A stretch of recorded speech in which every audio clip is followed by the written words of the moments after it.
하나님 말씀 같이 나누겠습니다.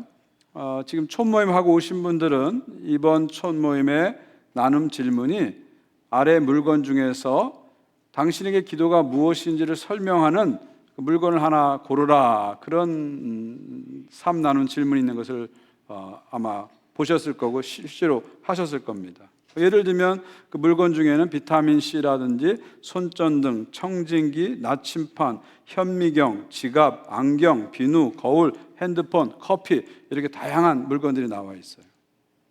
자, 여러분에게 이 질문을 던졌을 때 여러분은 어떤 물건을 고르겠어요? 여러분에게 기도는 무엇이라고 이렇게 대답을 하시겠습니까?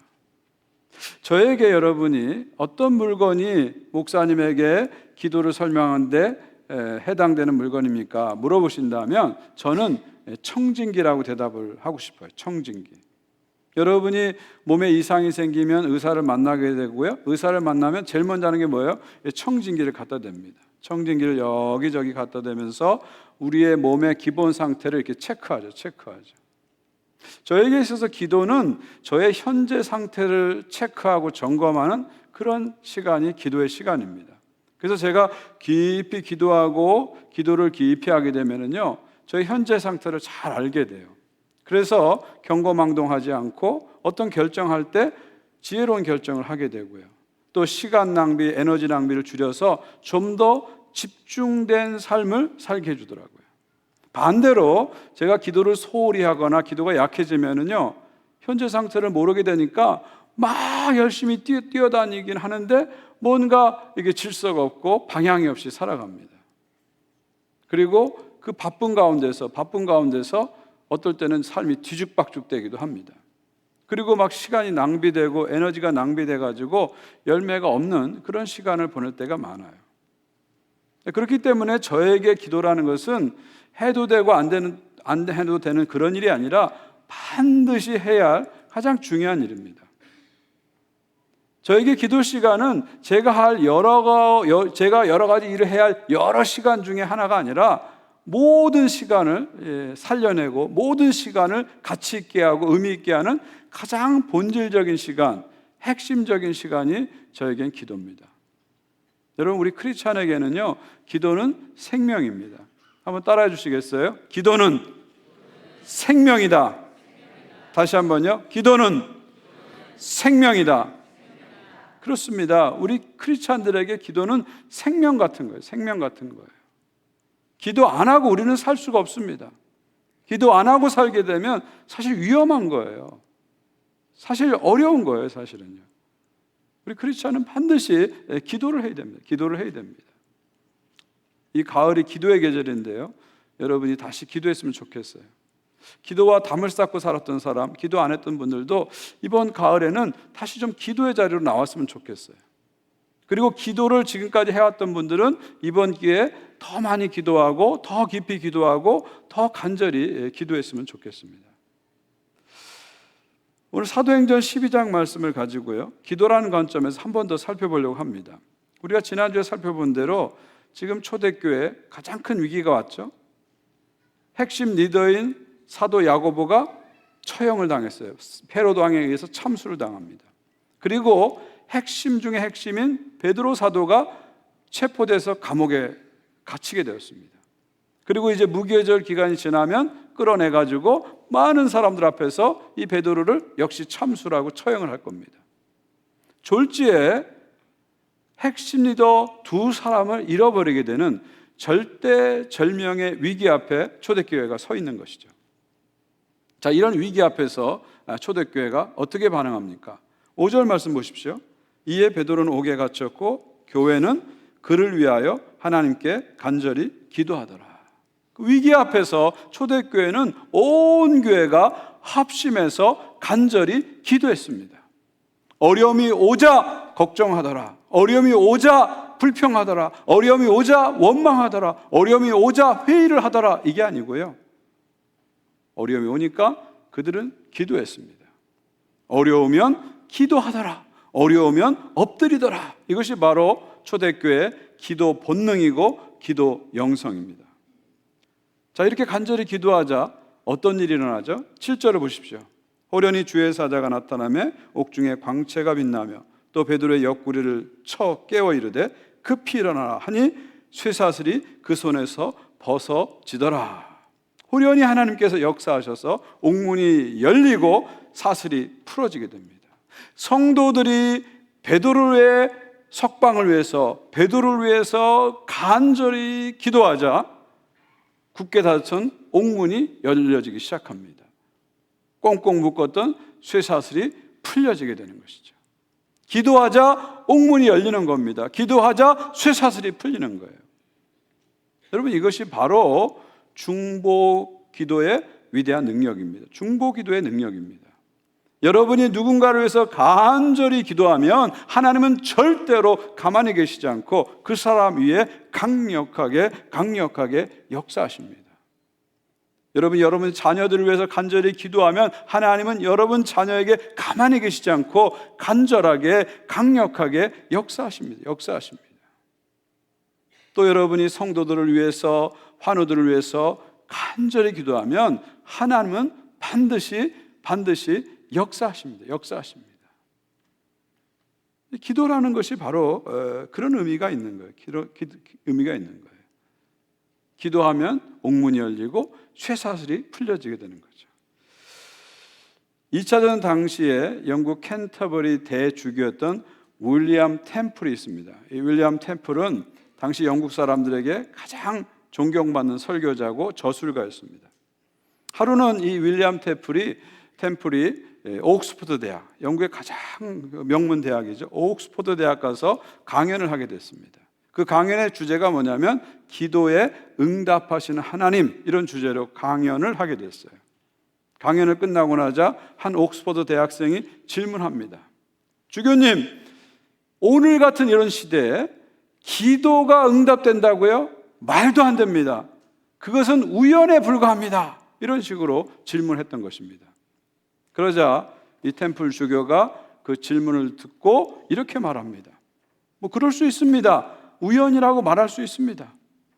그런데 제가 기도를 하면 할수록 이상한 한 가지를 발견하게 되었습니다.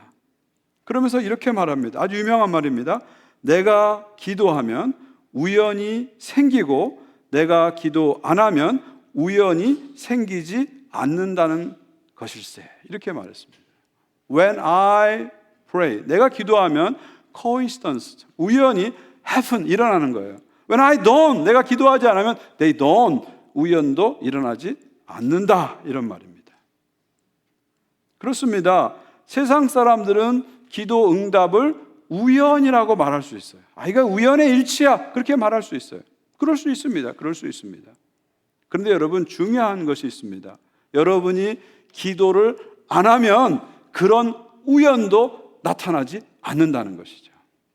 세상 사람들은 우연의 일치라고 말할 수 있어요. 그러나 우리는 이것을 기도의 응답이라고 고백하는 거예요. 천지를 창조하시고 온 세상을 주관하시는 하나님께서 역사하셨다, 이렇게 고백하는 거죠. 이것이 기도에 대한 우리의 믿음이죠. 결국 우리가 기도의 응답을 믿는다는 것은 누굴 믿는 거예요? 하나님을 믿는다는 거죠. 기도를 믿는다는 것은 결국 하나님을 믿는다는 겁니다. 그래서 하나님을 진심으로 믿는 사람들은 기도하게 되는 거예요. 기도할 수밖에 없는 것이죠. 자, 계속해서 우리가 7절 이하를 읽어가게 되면 아주 재밌는 것을 발견합니다. 어떻게 보면 정말 코미디 수준의 해프닝이 벌어지는 것을 보게 됩니다. 저는 그것을 여러분하고 좀 나누려고 합니다. 자, 베드로가 쇠사슬에 묶여 있다가 풀려지고 옥문이 열려서 이제 감옥 밖으로 나옵니다.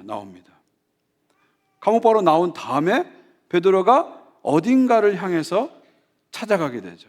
어디를 향해서 가게 됩니까? 12절 보십시오.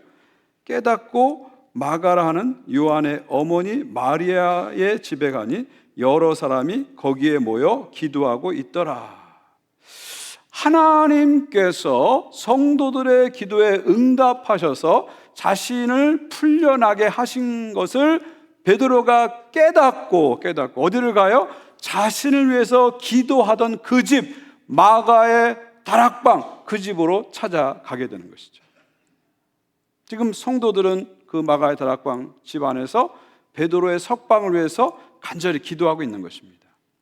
아마 기도 인도자가 이렇게 했을 겁니다. 지금 베드로 사도가 감옥에 갇혀 있습니다. 우리 교회에 가장 큰 위기가 왔습니다. 하나님께서 강권적으로 역사하셔서 베드로가 석방될 수 있도록 우리 다 같이 기도합시다. 이렇게 했을 거예요.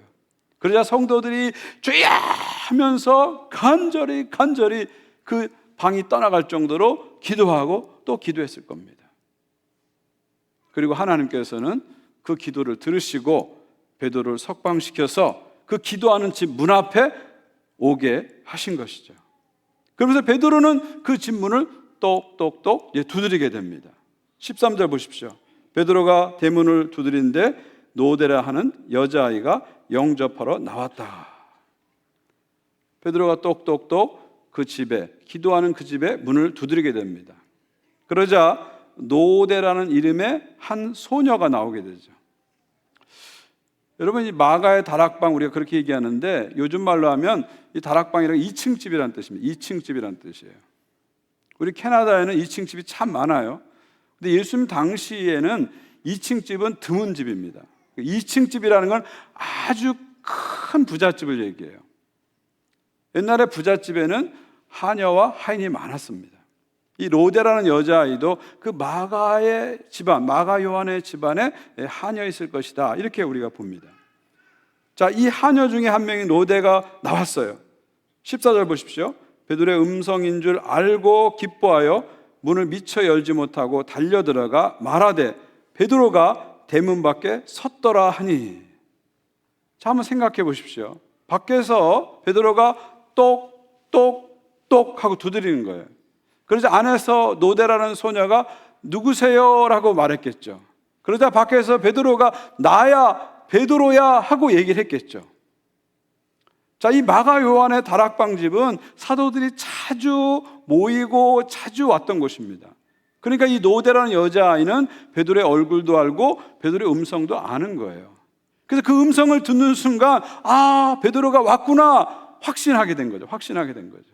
우리가 간절히 베드로 사도의 석방을 위해서 기도했는데 하나님의 놀라운 기도의 응답으로 베드로 사도가 우리 앞에 왔구나. 너무너무 기쁜 거예요.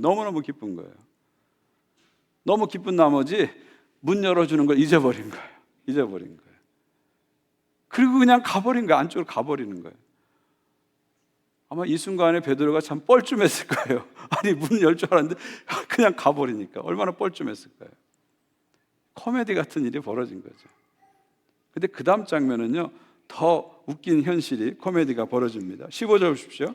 그들이 말하되 내가 미쳤다 하나 여자아이는 힘써 말하되 참말이라 하니 그들이 말하되 그러면 그의 천사라 하더라.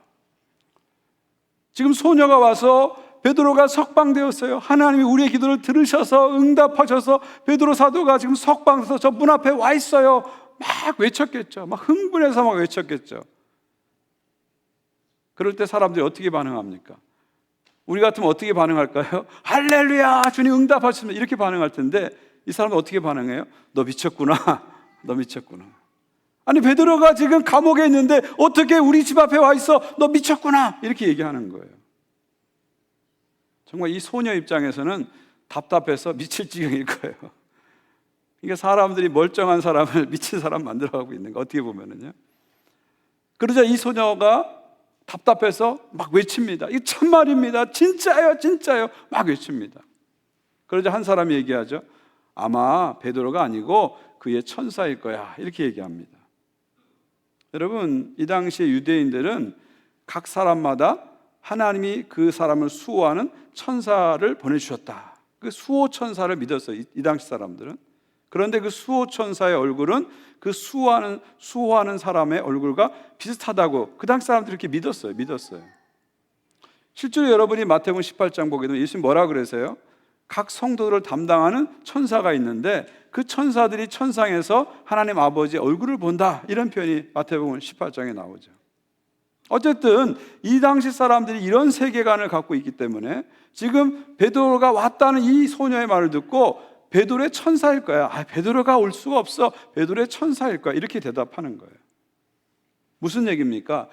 끝까지 기도하던 사람들이 자신들이 기도한 응답을 믿지 못했다는 거예요. 끝까지 믿지 못했다는 거예요. 그 다음 16절에 보십시오. 베드로가 문 두드리기를 그치지 아니하니 그들이 문을 열어 베드로를 보고 놀라는지라. 그러니까 베드로가 계속해서 똑똑똑 하면서 문을 두드리는 거예요. 계속 문을 두드리는 거예요. 두드리면서 베드로가 아마 그렇게 생각했을 거예요. 에이, 괜히 나왔나 봐. 감옥에서 괜히 나왔나 봐. 아이, 너무 일찍 나왔나? 뭐 그런 생각 했을 거예요. 베드로가 계속 문을 두드립니다. 그러자 문이 열리죠. 문이 열립니다. 그리고 사람들이 베드로를 보고 깜짝 놀랍니다. 깜짝 놀랍니다. 마지막 17절 보십시오. 베드로가 그들에게 손짓하여 조용하게 하고 주께서 자기를 이끌어 옥에서 나오게 하던 일을 말하고 또 야고보와 형제들에게 이 말을 전하라고 떠나 다른 곳으로 가니라. 문을 딱 여니까 정말 실제 베드로가 문 앞에 딱 있는 거예요. 얼마나 사람들이 놀랐겠어요. 막 여기저기서 웅성웅성하고 난리가 난 겁니다. 아니, 세상에 이런 일이, 우리가 기도했는데 응답이 됐네, 세상에 이런 일이 하면서 난리가 난 거예요. 그러자 베드로가 손짓하면서 조용히 하십시오. 손짓하면 조용히 하십시오. 그러면서 지금까지 자신에게 일어난 일을 차근차근 설명하는 거예요. 내가 감옥에 들어갔지만 여러분이 기도하자 하나님께서 강권적으로 역사하셔서 천사를 보내서 역사하셔서 내가 이렇게 석방되었습니다. 내가 이렇게 석방된 것은 여러분의 기도의 응답입니다. 이렇게 설명을 하는 것입니다. 여러분, 결국 무슨 얘기입니까? 이 다락방에서 기도하는 그 수많은 사람들, 정말 간절히 베드로의 석방을 위해서 기도했지만 정작 그들이 기도의 응답을 믿지 못했다는 거죠. 이미 응답이 자신들의 문 앞에 와서 똑똑똑 하면서 응답이 왔다고 외치는데도 그 응답을 문을 열고 받아들이지 못하고 있는 것이죠. 어떤 의미에서 그 방에서 기도하던 수십 명, 수백 명의 사람들 가운데 정말 기도의 응답을 믿은 사람은 그 로데라는 한 소녀뿐이었다, 이렇게 말씀드릴 수 있습니다. 어느 시골 마을에 비가 오지 않았습니다. 비가 오지 않으면 농사를 짓지 못하잖아요. 그래서 농사 짓는 성도들이 비가 오게 해달라고 간절히 기도하기로 결정합니다. 이 소식을 듣고 주변에 있는 성도들이 같이 기도합니다. 그래서 어느 날 밤에 온 성도들이 같이 모여서 비가 오게 해달라고 간절히 기도합니다. 간절히 기도해요. 그런데 그 기도회가 열리는 그 밤에 한 소년이 우산을 가지고 기도에 참석합니다. 그래서 한 집사님이 말합니다. 야, 비도 안 오는데 왜 우산을 갖고 왔니? 그러자 이 소년이 말합니다. 우리 비 오게 해달라고 기도할 거 아니에요? 얘기하는 거죠. 결국 무슨 얘기예요? 많은 사람이 기도했지만 정작 기도의 응답을 믿은 사람은 이 소년 한 사람이었다, 이렇게 볼 수 있는 거죠. 어느 도시에 교회 바로 앞에 술집이 생겼습니다. 교회 바로 앞에 술집이 생기니까 교회 입장에서는 영 불편한 게 아닙니다.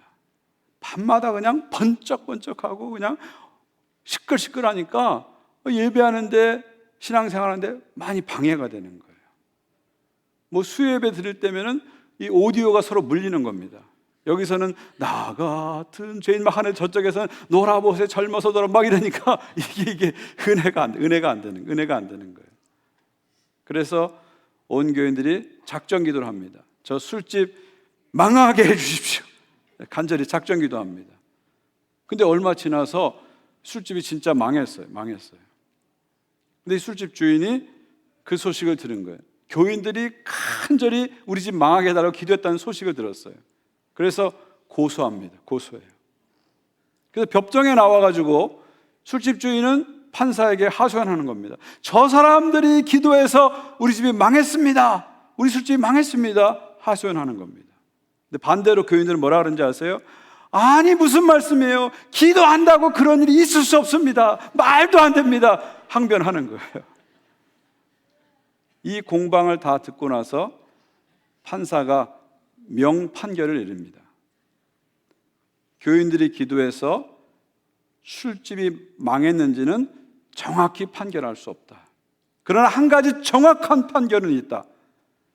교인들보다 술집 주인이 믿음이 더 좋다는 것이다. 이게 결론이에요. 어떻게 보면 참 웃기는 현실이죠. 12장에 나타난 이 웃기는 현실이 오늘 우리의 현실에서 나타나고 있다는 것입니다. 정말 기도를 믿어야 할 크리스찬들이, 정작 기도를 믿지 않는다는 거예요. 정말 기도에 우선순위를 두고 있지 않다는 것이죠. 제가 지난주에도 기도에 대해서 강조를 했고, 또 이번 주에도 기도에 대해서 강조를 하는데, 어떤 분들은 감동을 받고 기도를 다시 시작하기도 합니다. 근데 어떤 분들은 계속해서 기도와 담을 쌓고 살아가요. 왜 우리가 기도를 하지 않죠? 왜 우리가 기도하지 않죠? 우리가 크리스찬이라고 하고 성도라고 하는데 왜 기도하지 않죠? 왜 기도하지 않을까요? 여러 가지 이유를 댑니다. 바빠서 기도 못합니다. 시간이 없어서 기도 못합니다. 여러 가지 이유가 됩니다. 근데 제가 봤을 때는요, 기도하지 않는 가장 결정적인 이유는 딱 한 가지예요. 믿음이 없어서 그래요. 기도하면 하나님 역사하신다. 기도하면 달라진다. 기도하면 응답된다. 이 믿음이 없으니까 기도 안 하는 거예요. 기도해도 뭐가 달라져? 기도해도 무슨 소용이 있어? 이거 시간 낭비 아니야? 이런 생각이 암암리에 우리 안에 들어오다 보니까 기도하지 않는다는 거예요. 정말 기도하면 하나님 역사하십니다. 기도하면 달라집니다. 이 기도의 효능감을 내가 정말 맛보고 체험하고 믿게 되면 기도하지 말라 해도 기도합니다. 뜯어 말려도 우린 기도하게 되는 거죠. 여러분 어떻게 생각하세요? 기도하면 응답됩니까? 기도하면 달라집니까? 여러분 어떻게 생각하세요? 물론 우리가 기도한 대로 다 응답되는 건 아니죠. 현실이 그렇잖아요. 여러분이 뭔가를 간절히 기도했는데 여러분 기도한 대로 다 되나요? 다 안 될 때가 얼마나 많아요. 여러분이 간절히 기도했는데 여러분이 생각했던 방식으로 응답되나요? 안 될 때가 얼마나 많아요. 여러분이 간절히 기도했는데 여러분의 시간표대로 응답 안 될 때가 얼마나 많아요. 사실은 모든 기도가 다 응답되는 건 아니에요. 근데 우리가 한 가지 잊지 말 건 뭐냐면 모든 기도가 응답되지는 않아요. 그러나 결론적으로 말씀드리면 크게 보면 하나님은 모든 기도를 들으시고 결국은 모든 기도에 응답하셔요. 무슨 얘기냐면요, 우리가 보통 기도하고 응답을 받았다면 세 가지를 생각하잖아요. Yes, no, wait. 그렇죠? Yes, no, wait. 이 세 가지를 기도의 응답이라고 생각합니다. Yes는 뭡니까? 내가 간절히 기도했는데 하나님이 그대로 해주시는 거예요. 이게 Yes입니다. No는 뭐예요? 내가 간절히 기도했는데 아무 일도 일어나지 않는 거예요. 그게 No죠. Wait는 뭡니까? 내가 간절히 기도했는데 하나님께서 기다리라고 말씀하세요. 지금은 때가 아니다. 때가 되면 줄 것이다. 기다리라 말씀하십니다. 근데 우리들은 어떤 생각을 가져요? Yes만이 기도가 응답됐다고 얘기합니다. No는 기도 응답이 아니야. Wait는 기도 응답이 아니야. 그렇게 생각합니다. 그러나 여러분이 정말 기도 생활을 해보시면 알겠지만 좀 길게 기도 생활을 규칙적으로 해보시면 깨닫게 됩니다. Yes만 기도 응답이 아니라 Wait도 기도 응답이고 심지어 No도 기도 응답이라는 걸 깨닫게 돼요. 제가 우리 아이들 대학생 때 우리 아이들을 위해서 간절히 기도한 적이 있어요. 정말 하나님이 우리 아들을 정말 아들을 이렇게 바꿔달라고 이렇게 변화시켜달라고 정말 간절히 오랫동안 기도한 적이 있어요. 기도하고 또 기도했어요. 근데 아무리 기도해도 아들은 전혀 바뀌지 않았어요. 그렇지만 제가 포기하지 않고 또 기도하고 또 기도했어요. 근데 여러분 또 놀라운 일이 생겼어요. 아들은 안 바뀌었는데 제가 바뀌었어요. 무슨 얘기냐면 제가 아들을 위해서 기도하고 또 기도했는데 하나님이 저에게 응답을 주셨어요.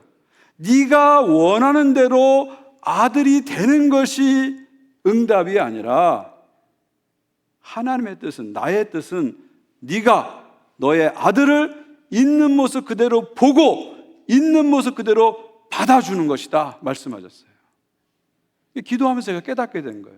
저는 제가 기도하면서 우리 아들이 이렇게 바뀌어지는 것이 하나님의 뜻이라고 생각하고 간절히 기도했는데 기도를 한참 하고 나서 깨닫게 된 거죠. 하나님의 뜻은 아버지인 내가 나의 아들을 있는 모습 그대로 보고 있는 모습 그대로 받아들이는 것이라는 걸 깨닫게 해주셨어요.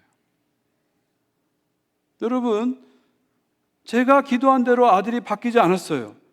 기도 응답 됐나요? 겉으로 보면 기도 응답이 안 된 겁니다.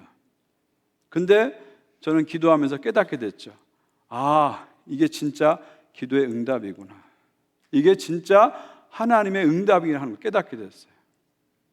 그리고 제가 아들에 대한 저의 관점이 바뀌고 나니까 아들과 저의 관계가 바뀌기 시작하더라고요. 그리고 시간이 좀 지나서 아들 안에 좋은 변화가 나타나는 것을 보게 되었습니다. 여러분, 기도는 상황을 바꾸는 게 목적이 아니에요. 기도의 최종 목적은 기도하는 나, 기도자가 바뀌는 거예요. 할렐루야. 이게 최종 목적이에요. 최종 목표예요. 여러분이 기도를 하면서 상황만 바꿔달라고 기도하면은요, 어떤 일이 일어나는지 아세요? 나는 안 바뀌고 상황만 바꿔달라고 기도하면은요, 똑같은 일이 생겼을 때 똑같이 나가서 비나이다 이것만 반복하는 거예요. 이 샤머니즘적인 기도, 무속적 기도만 계속하는 거예요. 나의 성장 없이, 나의 변화 없이 상황만 바뀌어주세요. 이 무속적인 기도를 계속하는 거예요. 진정한 크리스찬의 기도는 이런 기도가 아니에요. 진정한 크리스찬의 기도는 영성적 기도인데, 무속적 기도가 아니라 영성적 기도인데, 영성적 기도는 기도하는 나 자신이 바뀌는 것을 최종 목표로 놓는 거예요. 내가 문제를 갖고 어려움을 갖고 기도하면서 하나님의 말씀을 듣게 되고 음성을 듣게 되고 뜻을 깨닫게 되면서 내가 성숙해지고 내가 성장하고 내가 하나님의 사람으로 조금이라도 변화돼 가는 것, 이것이 기도의 최종 목표죠. 이것이 기도의 길이에요. 기도의 길이에요. 그러니까 우리가 길게 보면, 크게 보면 어떤 것은 내가 기도한 대로 안 되는 것 같아요. 그러나 길게 보고 크게 보면 결국 하나님께서는 모든 기도에 응답을 해주십니다. 응답을 해주십니다. 그래서 우리는 그런 확신을 갖고 어떤 상황에서도 기도를 하는 겁니다. 기도를 하는 거예요. 여러분, 기도한다는 게 뭐예요? 기도한다는 건 맡긴다는 거예요. 맡긴다는 거예요. 기도한다는 것은 나의 삶을 하나님께 맡긴다는 거예요. 맡긴다는 건 무슨 얘기예요? 결과에 연연한 삶을 살지 않겠다는 뜻이에요. 여러분, 우리가 왜 지금 이렇게 스트레스를 많이 받으면서 살고 있어요? 왜 현대인들이 왜 스트레스를 이렇게 많이 받고 살고 있어요? 너무 우리의 삶이 결과에 연연하는 삶을 살고 있기 때문에 그래요. 너무 결과에 연동된 삶을 살고 있기 때문에 그래요. 그 결과에 조마조마하면서 노심초사하면서 거기에 일희일비하면서 살다 보니까 우리가 지나치게 받지 않아야 할 스트레스까지 받으면서 살고 있는 거예요. 근데 여러분이 기도를 하기 시작하면은 점차적으로 결과에 초연한 삶을 살게 되는 거예요. 내가 원하는 일이 일어났든지 간에 또 원치 않는 일이 일어났든지 간에 결국 나의 기도를 통해서, 나의 삶을 통해서 거룩하신 하나님 뜻이 이루어질 거다 확신하게 되는 거죠. 지금 내 삶이 어렵고 힘들지만, 정말 어렵고 힘들고 답답하지만 기도하는 사람은 깨닫게 됩니다. 하나님께서는 그럼에도 불구하고 나의 삶을 선한 길로 인도해 주실 거야 깨닫게 되는 거죠. 지금 당장 결과가 나타나지 않고 지금 당장 뭔가 보이지 않아도 결국 하나님께서는 나를 위해서 the best, 최선을 반드시 준비하고 계실 거야 깨닫게 되는 거예요. 그러니까 기도하게 되면 어떻게 돼요? 마음에 평안을 가지게 되는 거예요. 결과에 조마조마하면서 노심초사하면서 사는 것이 아니라 하나님께 나의 삶을 맡기면서 평안을 누리게 되는 것입니다. 그리고 어떤 일이 생겨도, 무슨 일이 생겨도 담대해지는 거예요. 그까이 거 하면서 담대해지는 거예요. 결국 하나님이 최선을 준비하고 계시고 가장 좋은 길로, the best way로 인도하실 것을 믿기 때문에 기도하는 사람은 담대해지는 거예요. 담대해지는 거예요. 저는 이런 은혜를 여러분이 기도를 통해서 누리시기를 주님의 이름으로 축원드립니다. 축원드립니다. 그렇다고 제가 여러분에게 기도만 하라는 건 아니에요. 일도 하지 말고 생각도 하지 말고 걱정도 하지 말고 기도만 하라는 건 아니에요. 우리 일도 해야죠. 일도 해야죠. 또 생각도 해야죠. 걱정 안 하면 좋지만 안 할 수 없잖아요. 인간이 어떻게 걱정 안 하고 살아요? 제가 여러분에게 계속해서 말씀드리는 것은 기도만 하라가 아니라 기도부터 하라는 거예요. 기도부터 하라는 거예요. 기도부터 하라는 거예요. 여러분이 걱정하기 전에, 일하기 전에, 생각하기 전에, 회의하기 전에 먼저 기도부터 하라는 거예요. 먼저 기도로 깔아놓고 그 다음 일을 해도 늦지 않아요. 늦지 않아요. 근데 우리는 거꾸로 해요.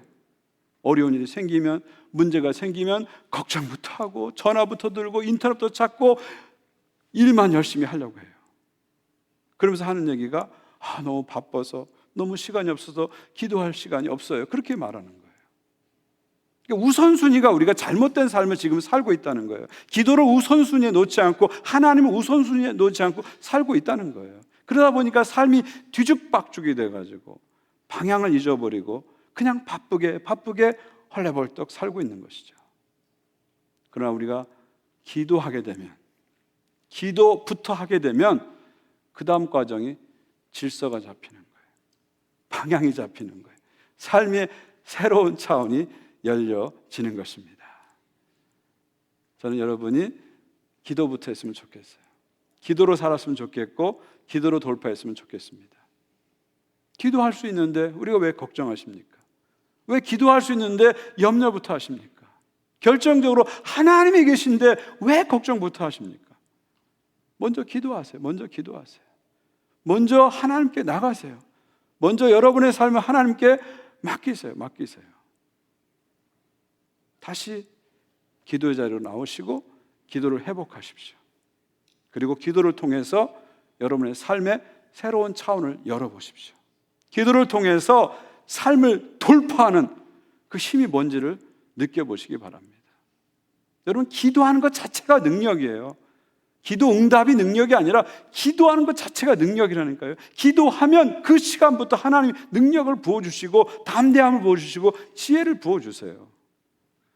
기도하면 역사하십니다. 역사하십니다. 다시 기도로 살아가고 기도부터 하고 나가는 그런 믿음의 사람들, 기도의 사람들이 다 되시기를 주님의 이름으로 축원드립니다.